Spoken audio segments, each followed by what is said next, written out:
Hi, everyone. Thank you so much for being here today. I'm Apurva, and I'm an AI developer advocate here at MongoDB. In today's webinar, we are going to be building a RAG system with self-querying retrieval, and we'll see how to introduce controllability into the system using LangGraph and reliability using OpenAI structured outputs. We also have a pretty detailed tutorial about this that I wrote a while ago, which is hopefully linked in the video description or will be after this live stream. So feel free to check that out later. So let's first understand what self-querying retrieval is and some use cases for it. Let's look at this scenario where you're trying to build a RAG-based financial investment assistant. Uh, You've built your knowledge base by chunking up and embedding publicly available financial reports for a bunch of Fortune 500 companies, but you don't seem to be getting the right responses from your assistant. So, what might the problem be? The problem is that the reports have very similar language, cover similar topics, and often refer to the company as the company throughout the doc. So when you chunk up these documents, you lose the context of the company and perhaps any information about the fiscal year in the chunk documents. So now say you tried to get the earnings summary for MongoDB for 2023, you might end up retrieving chunks from a document by Goldman Sachs or Walmart or from a financial report from 2020, and that's not what we are looking for. So how do you fix this? One way to fix this is by extracting the right metadata from your documents while ingesting it into your vector database. And then given a natural language query, self-querying retrieval is the process of first extracting specific metadata from your raw documents, constructing filters using the extracted metadata, and then finally applying them as pre-filters during vector search to retrieve documents from the knowledge base. So in the case of our financial assistant, given a user query, for example, give me the earnings summary for MongoDB for the past year, we would extract the company name and year ranges from it, create a filter for the extracted companies and year ranges, in this case, MongoDB, and we want the year to be 2023, and then apply these filters during vector search. So this way you can be sure that you're retrieving documents corresponding to the right company and fiscal year if the user specifies this in their query. So essentially using metadata filtering and self-querying retrieval whenever you have a task where you would benefit from narrowing down your search based on clear and structured criteria. Oops, I'm just seeing the comments. I should have interacted with y'all more, but I'm still learning. All right. Yeah, just drop any questions, comments, anything you want to say in the chat. I should have thought of that before, but yeah. Okay, so let's briefly talk about the tools we use to build our self-querying RAG system, right? We start using unstructured. Unstructured allows you to extract different elements such as text, images, tables from your documents using specialized machine learning models. It also allows you to extract metadata from your documents, which is the first step to be able to do self-querying retrieval. They also have support for an exhaustive list of file types, about 25 plus file types, 20 different data sources, and also more than 20 destination sources. And finally, you can write custom pipelines to really process your data based on the custom needs of your application. We'll also use MongoDB as the vector database for our RAG application. The reason being, I work at MongoDB. That's part of it. But also, the reason we are able to even combine pre-filters with vector search is because MongoDB Atlas provides you with an integrated platform for your operational as well as vector data, both queryable using a unified MongoDB query API. Apart from that, since your operational and vector data reside in the same collection, your data is automatically synchronized with vector indexes that you create on the collection.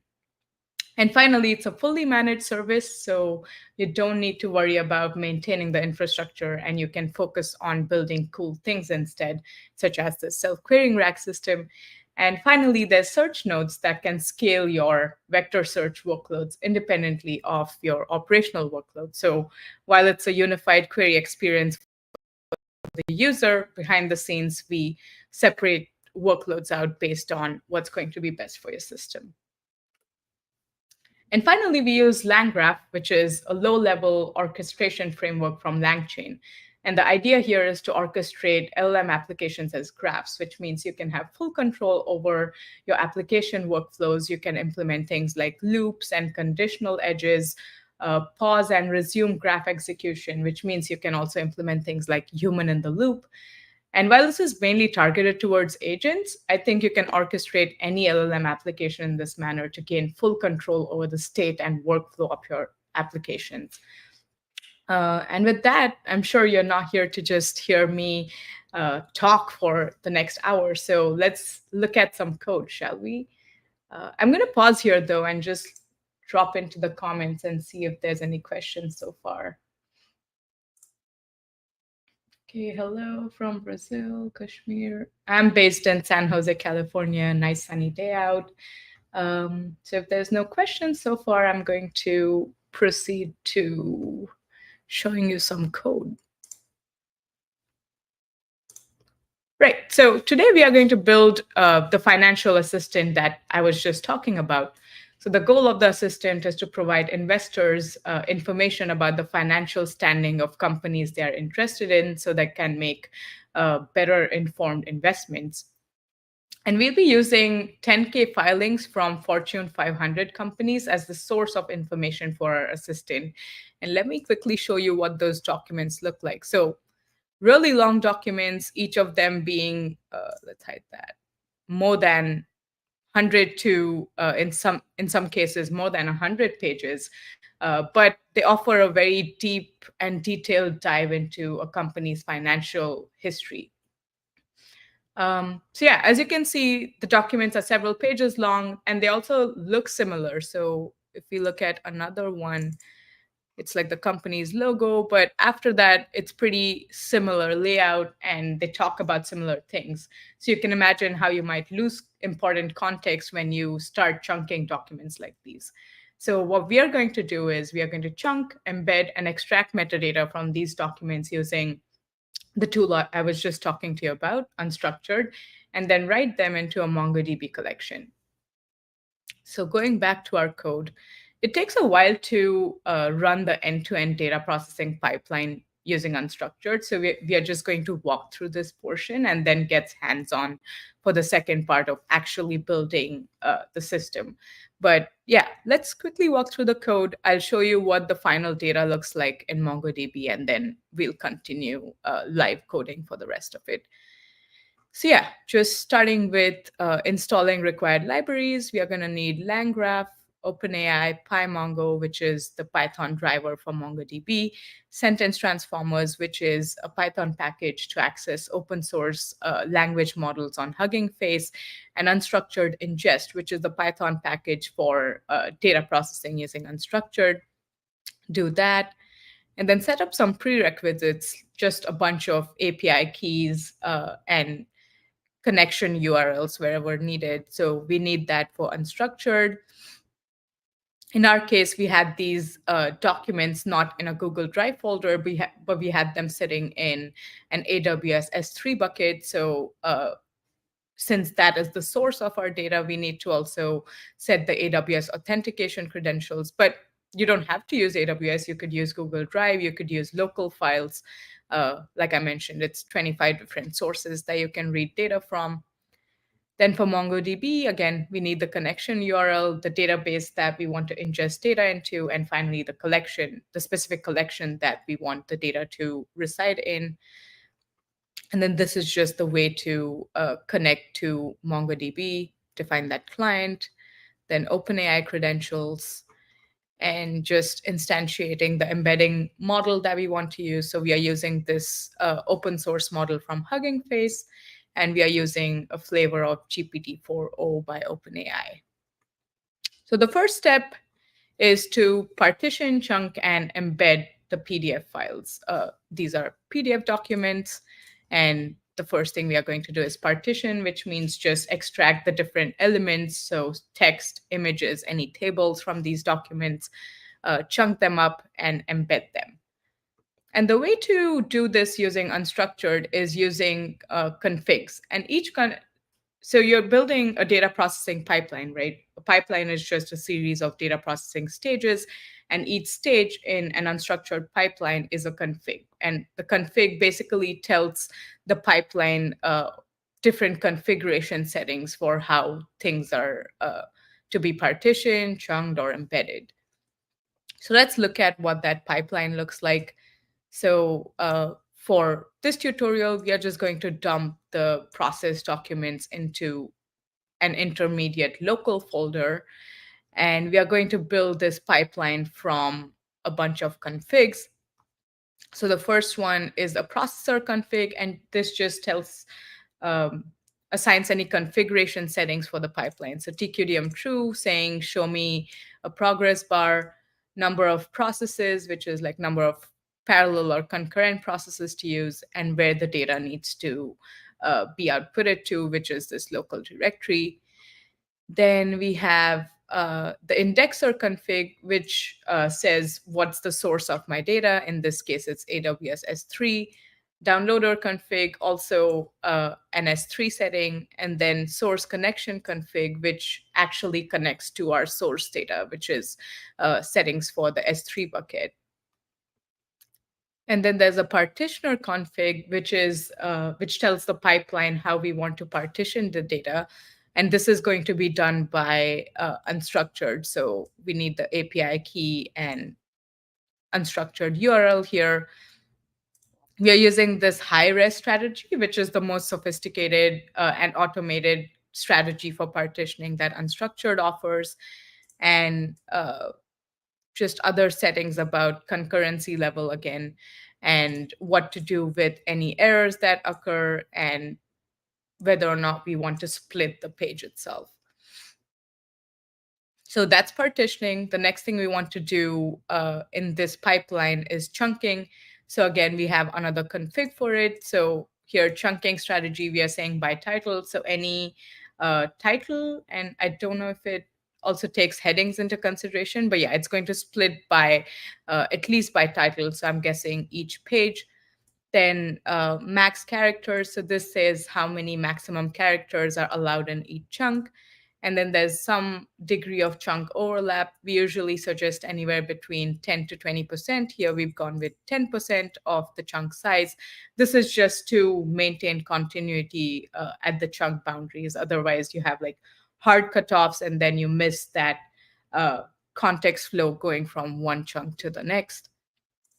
And finally, we want to also embed the data. So there's another config for embedding. In this case, we are saying we want to use the provider as Hugging Face and that embedding model that we specified previously.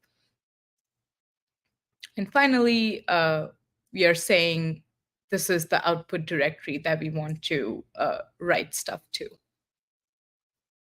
I'm going to see if there's any questions so far.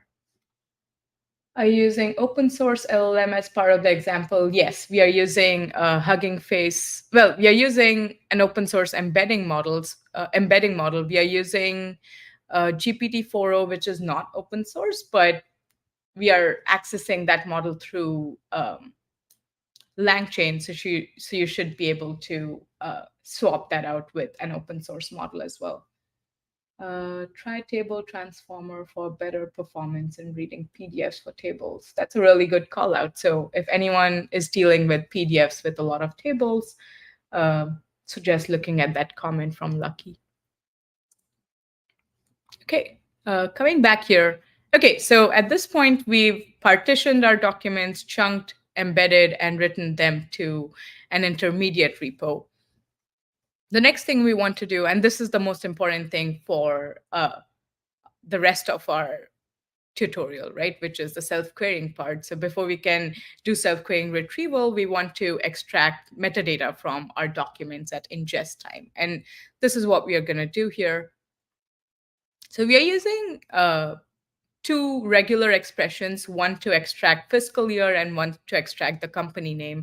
And you might need to use a different metadata extraction methodology. But the reason that we went with that is because if you look at these documents, usually the company name appears in the same place, and so does the year. So it's a pretty structured data set in that sense. So yeah, we just write a regular expression to extract the year. And company name, we have two regular expressions because we know that the company name usually appears in uh, those two places. So what we do is we run through all the elements that we extracted in the previous pipeline, and then we find the element that contains the year and the company name and extract that from it. So this is that quick function that does that. So it reads through the directory which contains our process documents and then extracts the company and year from it.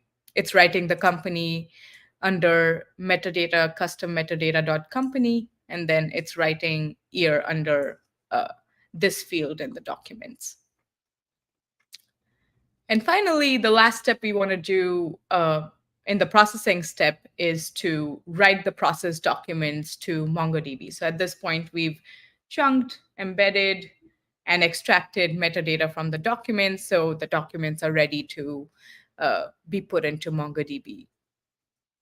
So for that, we need another pipeline. And if you look at it, it looks pretty similar to the pipeline that we had. Well, I don't want to scroll too much and confuse you, but essentially this pipeline looks very similar to the one we had previously where we were partitioning, chunking, and embedding.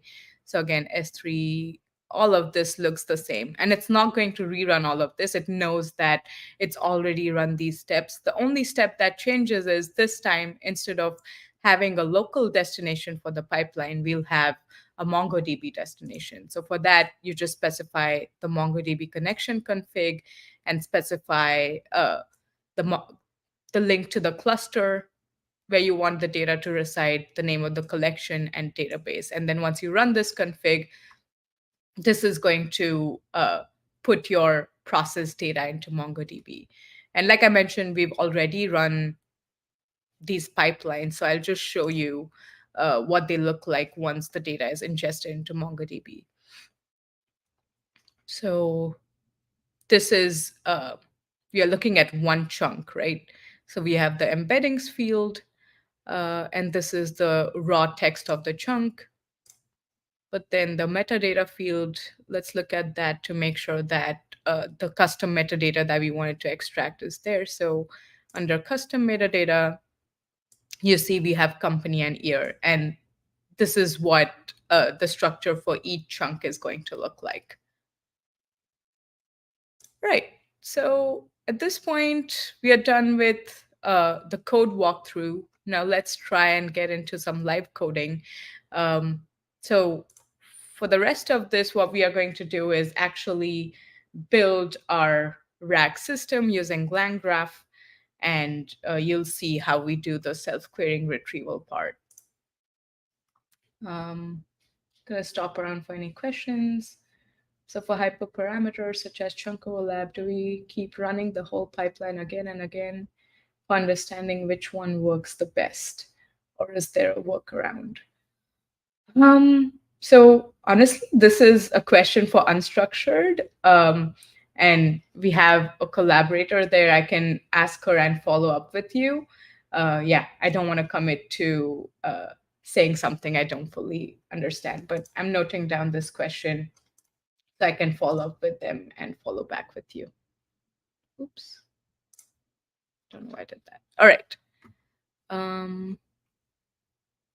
If you don't mind, could you just DM me that question on LinkedIn or something, just so I don't forget? Thank you.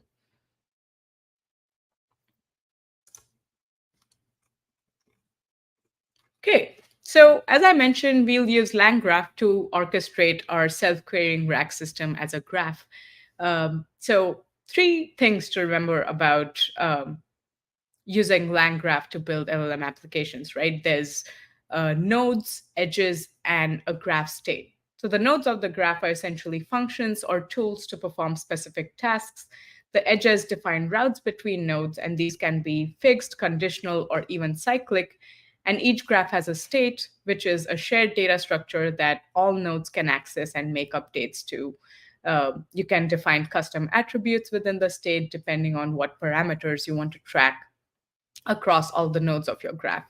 So the first thing we'll do, just since we are starting from scratch here, all the um, libraries that we need, again, some of the MongoDB and OpenAI part we need for this portion as well. And for the LangGraph piece, we are going to start by defining the state of the graph. So imports first,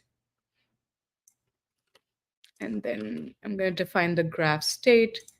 So like I said, you can define custom attributes in the state of the graph. In my case, I'm going to track the question because each node is going to have to access that. Metadata, so there's going to be a node that extracts metadata. I'll track that in the state. Then as it passes through the nodes, I'll also extract a MongoDB query API filter definition. I'll track that. And then the context, which is the retrieved information from MongoDB to answer the user question, and then memory, which is the short-term memory for our application. So I'm going to track all of these attributes as the graph state. Now let's add nodes to the graph. So each node updates one or more of these attributes with its return value after it executes. And our assistant is going to have 4 nodes: one to extract metadata from the natural language query. Then we'll have a node to extract the filter, a pre-filter for vector search. Then we'll have a vector search node itself, which is going to run the semantic search. And then we'll have an answer generation node. So let's first define the metadata extraction node. So what do you think? Do you think extracting metadata from a natural language is an easy process?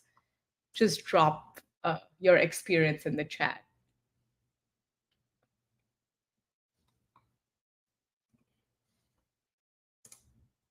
Okay, I'm going to tell you it's not an easy task. So in our case, the company names extracted from the query need to exactly match what we have in our database. Otherwise, the filters will not match any records. Users might also use phrases like in the past year, in the past 3 years, which means we need to translate these natural language phrases into numbers to apply them as definitive range filters. So we are going to use an LLM to do this, but then that poses a reliability issue because the outputs of LLMs can be unstructured and unreliable. So to tackle this, we are going to use OpenAI's structured outputs feature, which means the LLM's output you can be reasonably sure will adhere to a specified schema. So to do that, we are going to use something called a pydantic model. And I'll show that to you in just a second. But first thing, this is all the list of valid companies that we can use in our metadata extraction. And these are the exact company names that are in our database. And then for that structured output piece, I'm going to define a pydantic model. And a pydantic model is essentially a class with attributes and their types. So whenever data is passed through this model, it automatically gets validated against these types. And if they're not, then it throws an error. So we do that, and then we'll define our metadata extraction node itself. So we are passing the graph state. You'll do this for every single node. You'll pass the graph state in. In our case, for this node, we just need to extract the question. And like I mentioned, we are going to be using an LLM to extract the metadata, going to do that using a prompt. So very simple instructions on what metadata to extract and in what format. Sorry about that. So in our case, I'm saying only extract company names that are in this list and some simple directions for how to extract the year. And just to show you like I haven't used any LangChain abstractions so far. And that's also the cool thing about LangGraph. You don't need to use LangChain to be able to use LangGraph. You can essentially have any Python function as the nodes in your graph. So in our case, I'm just making a call to OpenAI's chat completions API. And to get those structured outputs, I'm passing in this response format parameter, and I'm assigning it the pydantic model. So I'm saying like the output needs to be in this format. And finally, I'm doing some additional data structuring. So my extracted metadata matches the field name that I have in my documents themselves. So let's go ahead and run that. So then once we've extracted the metadata, the next step is to create the MongoDB query API filter definition. So to do this again, we use an LLM with a prompt containing rules to create filters. And it's a pretty small and finite set of rules with no real ambiguity. So we've seen that perform pretty well. And here again, you'll see another flavor of getting structured outputs from models, which is to impose JSON outputs. And this is done by specifying the word JSON in the prompt itself, and also by setting the response format parameter to a specific value. So do that. And this is the second node in our graph. Okay, so again, reading in the graph state. This time I'm going to read the extracted metadata, and this is the prompt to extract the MongoDB filter definition. The first thing I'm saying is respond in JSON format. And I'm also specifying the response format to be JSON object. So to say like, I need the output to be a JSON object. And finally, some other filtering just to make the downstream steps easier and more reliable. So I want the filter parameter to either be an empty dictionary or be set to the filter that was extracted up here. Cool. So once we have that extracted filter definition, the next step is to use these as pre-filters for vector search. So let's define another graph node to do that. All right. Imports.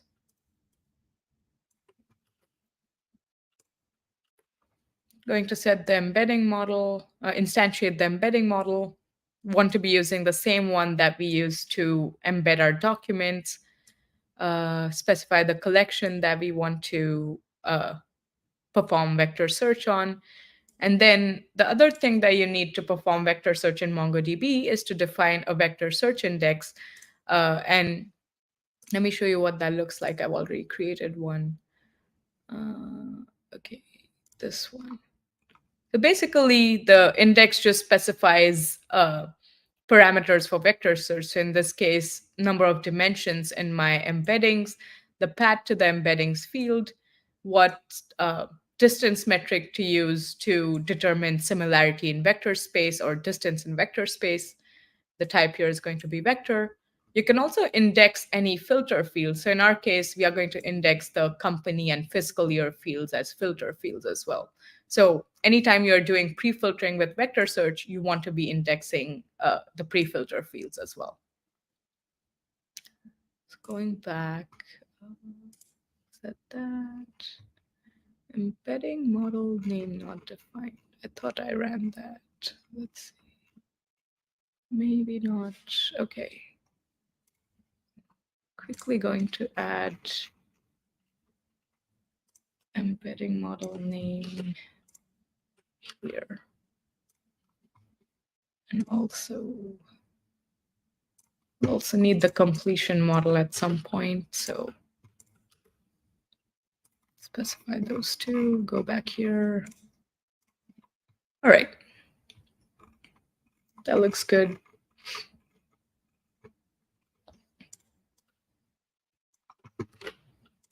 So I've already created my vector search index, but If I wanted to recreate it, then I would specify the index definition and use the create search index method to create the vector search index. But I'm not going to rerun that because I've already done it to save time. It takes a few seconds. All right, so let's actually define the vector search node. So again, passing in the graph state, you know the drill, reading in the question and the extracted filter. I'm also saying if there is no filter was found, then set it to an empty dictionary. And the first thing we want to do is embed the user query itself because we are searching based on embeddings, right? And vector search in MongoDB is part of our aggregation framework. And aggregations in MongoDB are just a series of aggregation pipelines in MongoDB are just a series of data processing stages. Um, so vector search is one of them. It always needs to be the first stage. So you'll do the search and you can follow that up with any pre-processing stages. But the vector search stage itself looks like this. So it's specified by $vector search. We specify the index name, the path to the embeddings field, the query vector, which is the embedded version of the user question, number of candidates, which tells the approximate nearest neighbor algorithm to like how many nearest neighbors to consider for the vector search. Limit 5, it says give me only the top 5 most relevant documents. And then the filter, which is the pre-filter, which is the filters that we extracted previously. And then this is some basic post-processing. So I'm just, if you want to suppress any fields, you set those to 0. In my case, I want to only move the raw text of the chunk forward, so setting that to 1. And if you want to do any like post processing on the score, you would also project that score out. So in my case, I'm projecting the score as well, and then I'm doing some filtering based on a threshold. So I'm saying only keep documents which have a score greater than zero point 0.8 to keep the most relevant documents. Only keep the most relevant documents. And the final thing I'm doing here is I'm converting that list of documents obtained from MongoDB as a string, concatenating that into a string. And I'm setting that as the context attribute in the graph state. So as you can see, even here, I still haven't used any LangChain abstractions, staying true to you can use any Python function as a LangGraph node. Do that. I'm going to create the last node and then jump back to the comments to see if there's any more questions. Okay, so finally, let's create a node to generate the final answer by passing the question and retrieve documents to an LLM.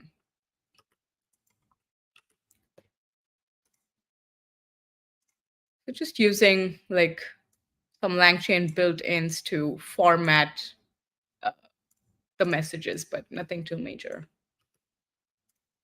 Okay, so this is our last node. I'm finally reading the question, context, and any memory of the past conversation from the graph state. I have a pretty basic system prompt that says only answer if you have retrieved any custom context, otherwise say, I don't know. And then again, making a call to OpenAI's chat completions API. And finally, also adding the response from the LLM to the memory, just to build on that conversational history in the graph state. Okay, so at this point, we've defined all the nodes in our graph. Going to go back and see if there's any questions here. Okay, nothing so far. Going back. Okay, so it's time to define the edges in our graph, and most of them are going to be uh, fixed edges because we have a pretty definite flow that we want to follow in our LLM application. Except the one thing is, if we don't extract any metadata, like if the user doesn't specify a specific company or fiscal year in their query, then we want to skip the filter generation step and go directly to vector search. So let's go ahead and define a routing function for that one conditional edge. So I'm saying this is my routing function where I want to check whether or not metadata was extracted. So first thing I'm doing is reading the metadata attribute from the graph state, and I'm saying if no metadata was found, print that we are skipping to the vector search stage and return this string. If not, say that we are going to generate a filter and return the string generate filter. And we'll see how to use these return outputs from this routing function to build the conditional edge itself in just a minute. Okay, finally, ready to define the flow of the graph by connecting the nodes and edges.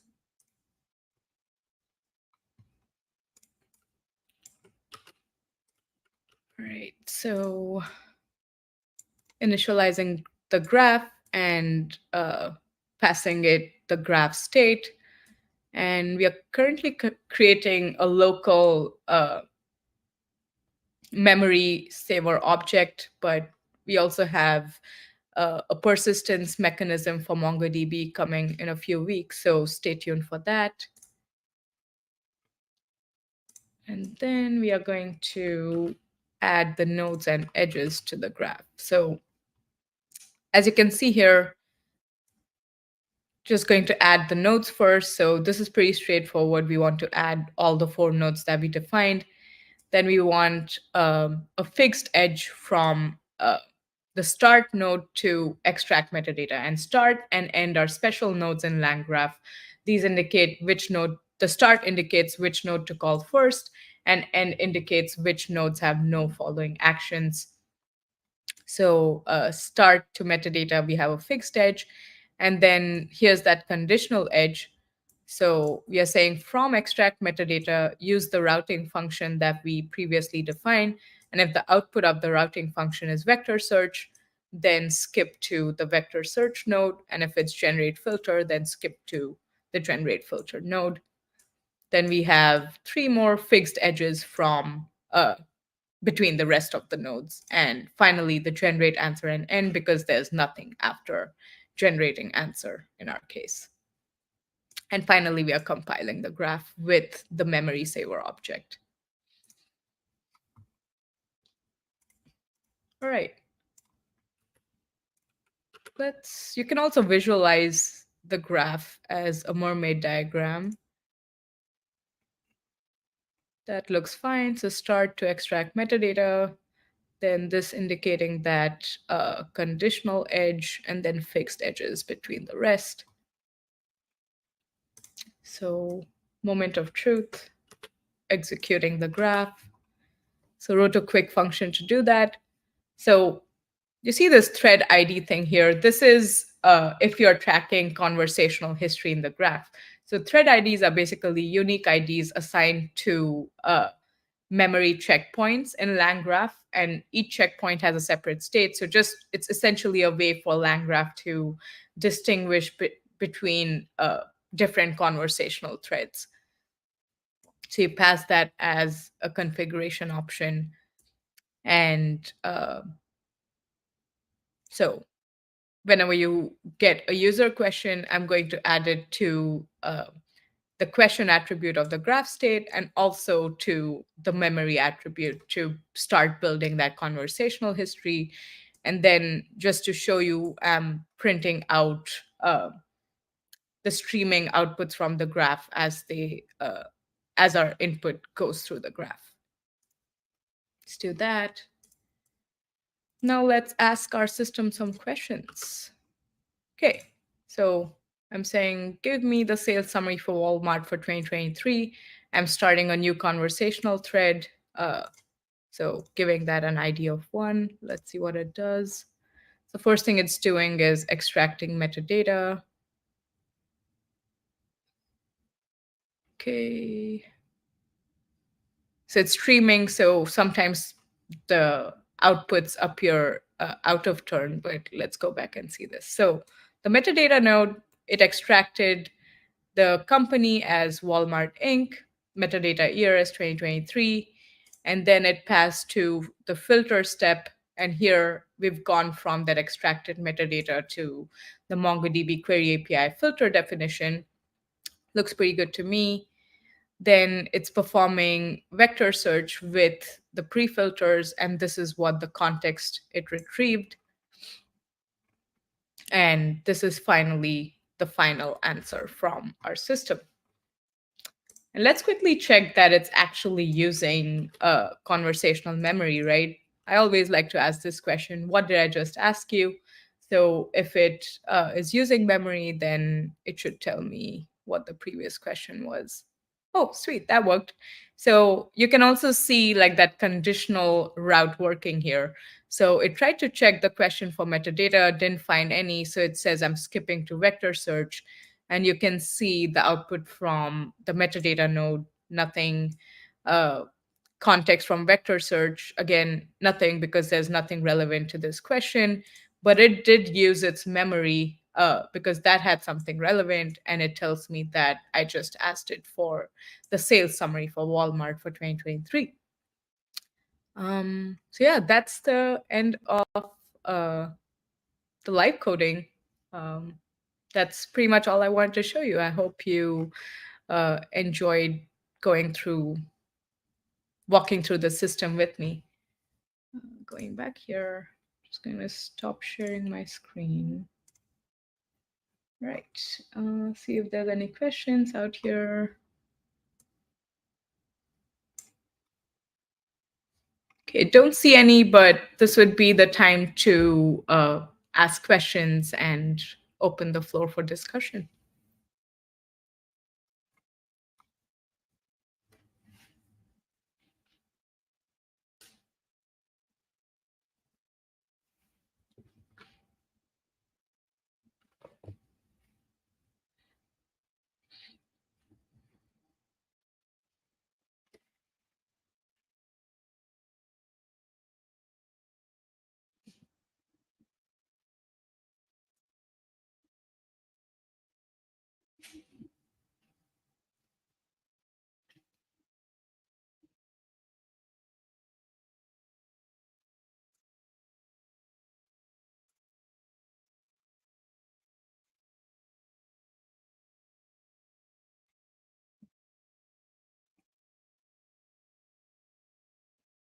Right. If there's no further questions, I'm going to end this live stream. You can, of course, reach out to me on LinkedIn or in our ask questions in our generative AI forums.